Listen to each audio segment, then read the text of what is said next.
आज भारत की विकास यात्रा का एक महत्वपूर्ण पड़ाव है।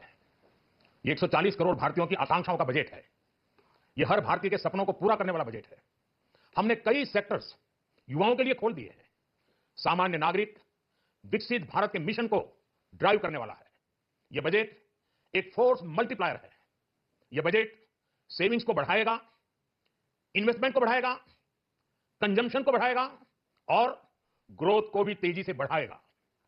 मैं वित्त मंत्री निर्मला सीतारमण जी और उनकी पूरी टीम को इस जनता जनार्दन का बजट, पीपल्स का बजट, इसके लिए बहुत बहुत बधाई देता हूं।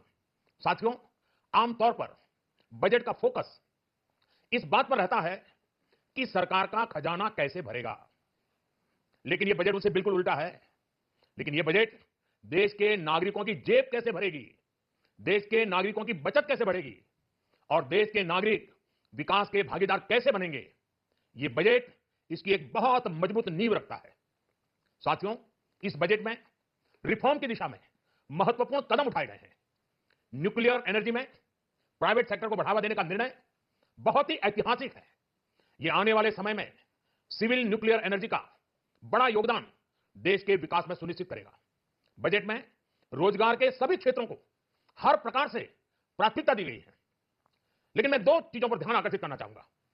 उन रिफॉर्म्स की मैं चर्चा करना चाहूंगा जो आने वाले समय में बहुत बड़ा परिवर्तन लाने वाले हैं। एक, इंफ्रास्ट्रक्चर स्टेटस देने के कारण भारत में बड़े शिप्स के निर्माण को बढ़ावा मिलेगा। आत्मनिर्भर भारत अभियान को गति मिलेगी और हम सब जानते हैं कि शिप बिल्डिंग ये सर्वाधिक रोजगार देने वाला क्षेत्र है। उसी प्रकार से देश में टूरिज्म के लिए बहुत संभावना है। महत्वपूर्ण 50 टूरिस्ट डेस्टिनेशन, वहां पर जो होटल्स बनाएंगे उस होटल को पहली बार इंफ्रास्ट्रक्चर के दायरे में लाकर टूरिज्म पर बहुत बल दिया है। इससे हॉस्पिटैलिटी सेक्टर को, जो रोजगार का बहुत बड़ा क्षेत्र है, और टूरिज्म जो रोजगार का सबसे बड़ा क्षेत्र है, एक प्रकार से चारों तरफ रोजगार के अवसर पैदा करने वाला एक क्षेत्र को ऊर्जा देने वाला काम करेगा।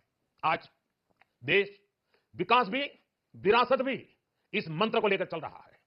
इस बजट में भी इसके लिए भी बहुत महत्वपूर्ण और ठोस कदम उठाए गए हैं। 1 करोड़ पांडुलिपियों के लिए संरक्षण के लिए, मैन्युस्क्रिप्ट के लिए ज्ञान भारतम मिशन लॉन्च किया गया है।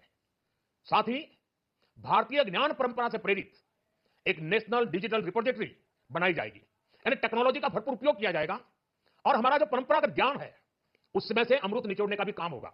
साथियों, बजट में किसानों के लिए जो घोषणा हुई है वो कृषि क्षेत्र और समूची ग्रामीण अर्थव्यवस्था में नई क्रांति का आधार बनेगी। पीएम धन धान्य कृषि योजना के तहत 100 जिलों में सिंचाई और इंफ्रास्ट्रक्चर का डेवलपमेंट होगा। किसान क्रेडिट कार्ड की लिमिट 5 लाख तक होने से उन्हें ज्यादा मदद मिलेगी।